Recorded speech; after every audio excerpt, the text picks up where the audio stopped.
Hi, I'm currently working on a lot of multiverse stuff, but Hybris just dropped the bonus one update notes, and they're relatively short, and I figured I'm just gonna quickly cover them as usual, just give you a bit of an overview of what's happening. We've got two skins coming with the bonus update here. We've got the Honeybee Aphrodite skin and the Lich Queen Bellona skin. You can actually show them in full for once. I think they were already on the original patch notes, but this is what they look like. And we're going on. There is a bug fix for Sphinx Bobble, which you may have noticed was disabled on the live client for a few days now. Fix an issue where purchasing this item while dead increased the cooldown reduction cap more than intended. And Ferocious Executioner and Heavy Executioner had an issue where the passives were stacking on targets, which a few people actually assumed was intended. And I didn't realize that this was a bug either, because it is technically a different effect. They're technically not the same effect. So it kind of made sense, but I guess they didn't really want that. And it was used a fair bit in competitive, I think. So yeah, makes sense that it would be nerfed. And then we have a few item changes. Quickly want to read what they said here. The first bonus update for mid-season 9 is ready to go. The most important change to the new mid-season items are the bug fixes. Sphinx Bauble is going to be back and will be closely watched for possible balance changes in the second update coming 2 weeks later. Looking beyond the new content, we set our sights on warrior junglers. These are still overperforming and thus pushing many assassins out of the viable guard pool, so we're stacking some specific nerfs across the top guards and items in this archetype. Hopefully we'll see Erlang Shen and Cyrus drop in the prioritization in SPL and make room for more guards in that role. Additionally, Chernobog is still seeing a small nerf after being the number 1 most contested guard in the SPL in the first weekend of the new update. Mid-season is a 6-week update, blah, blah, blah, blah, blah. But yeah, what we're going to see first is a nerf to Stonecutting Sword. Decrease the max stacks from 3 to 2 on both enemy protections and owner's protections. Increased from 21 down to 14 max, and 15 max prot gains decreased to 10. I think this is a massive nerf for an item that, yeah, works very well with jungle warriors, but has utility or had utility for other guards beyond that. Like the flat reduction was also useful for certain assassin playstyles, but it was also not necessarily always favored on many of them because it's not useful on as useful on them as it is on a warrior that benefits more from the protections as well. I think this change is not very good. I think this will make the item just very low value overall, because it's like, yeah, scraping off a third of both the offensive and the defensive capabilities. And I could have seen, like, you know, like reducing the max reduction to like 18 maybe, and then maybe the protection gain decreased to 13 or something. That would have made sense to me. But taking off a stack entirely seems very strange. Seems very overly aggressive. Makes it work better in line with Heavy Executioner, but it's probably one of the most surprising changes that I've seen, or heavy-handed changes that I've seen in a long time.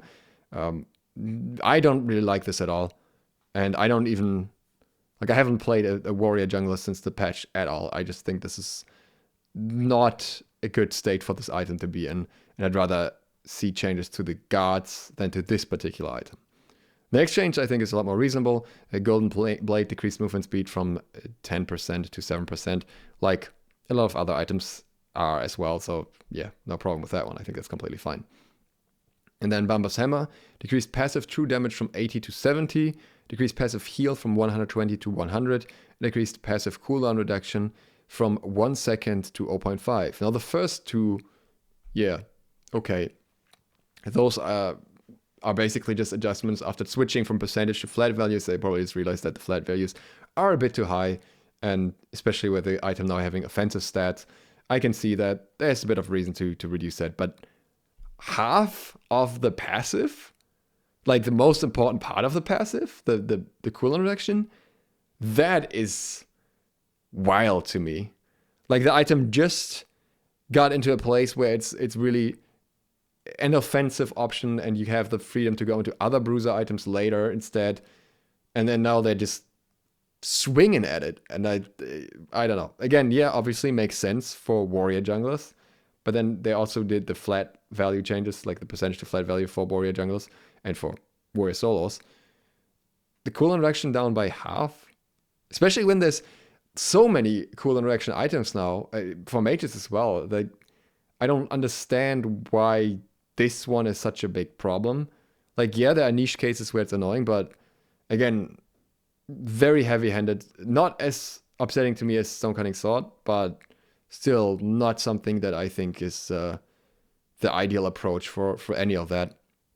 I would have rather seen nerfs to other parts of the stats than to the passive, which I think is what you built this item for, is what makes this item unique. And I feel like this is gonna be, I think people are just gonna move towards I. It's just like, I don't see much of a reason.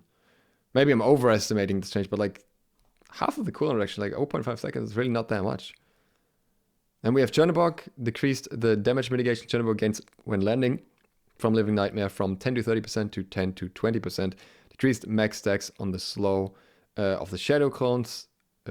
Max stacks on the slow the Shadow Clones apply from 4 stacks to 3 stacks. Decreased max flow from 16 to 40%. I haven't actually looked into Chernobog, but it doesn't seem unreasonable to me.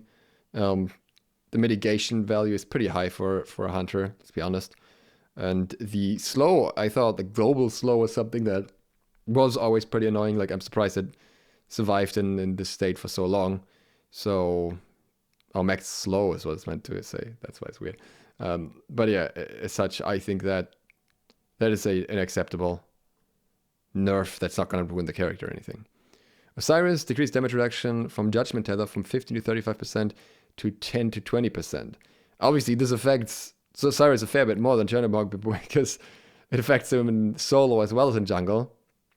I think 35 was a very high value for damage reduction. I also think 20% is a pretty heavy reduction compared to what it was before. 15%, like, it's almost halved. I can see, like, it's kind of unfortunate. I used to love Osiris jungle way back in the day when it was like a niche fun pick. I think I made a video back then even. I think I made a video where I played Osiris, some variation of Golden Blade or something, like seasons ago, many seasons ago. And it was like something cool and unique, like early aggression, early ganks that were possible with that because people didn't really expect the aggression from Osiris. Whereas nowadays it's like such a staple pick that it's kind of boring. It's kind of like it's too useful in too many situations, and the jungle pressure is pretty high. And there are many situations where you just can't trade into him because he has to like simultaneously be viable in solo. So I'm fine with him being nerfed a little bit more. I still think that this is a very heavy swing against one ability only. I would have rather seen the split a little bit more, say like Judgment Tether down to 27.5 max maybe, and then nerf some of the other abilities as well. Because again, this is going to affect his solo pretty significantly too, and yeah, I think that's just unfortunate. Then Erlang Shen, Howling Celestial Dog, decreased damage from 7.5 of his basic attack power to 5%, which I think once upon a time used to be 10% even. And 72 transformations, decreased mink damage scaling from 85% of your physical power to 70%. Erlang Shen, I feel like it's a bit of a character where they're just kind of struggling to really find his identity. Already got his like mini rework and still, still needs a fair bit of adjustments and still doesn't really quite, like, if he gets nerfed too much, he's suddenly going to be very unviable because, relatively limited mobility and all that, and the survivability tools are somewhat unique, at least I would say. Like, obviously, in some it's very situational. There's some situations where mobility is extremely strong, but in other situations it's not that great compared to many other guards that have a leap. Let's put it that way.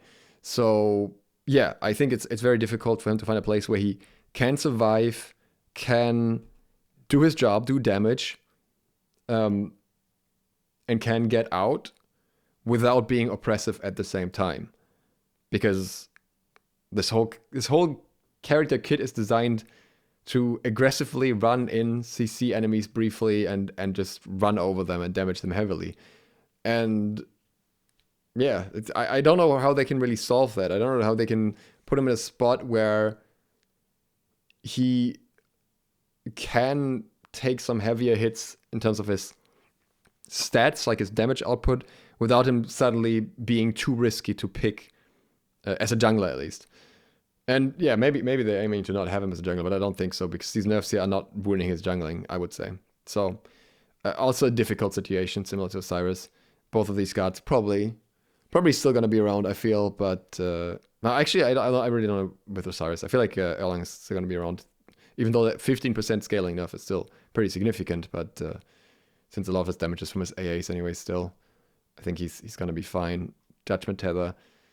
I mean, it's not really taking away from Osiris' early pressure and stuff, but it's going to have an impact on the game overall. And then we have the two voice actors here. Oh, same voice actor for both.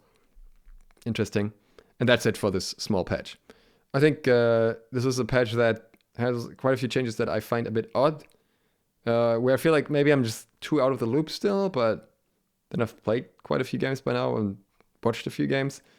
So I'm not really sure, especially in the item section, where they're going with this, but we'll see. Maybe it's just time for I again, but then I don't know. Those cards haven't really fallen out of favor anyway, so I don't know. We'll see. Anyways, with that, thank you guys so much for watching. If you're new to the channel, please consider subscribing and clicking the bell. I hope to see you for the next one soon. Duke Sloth, out.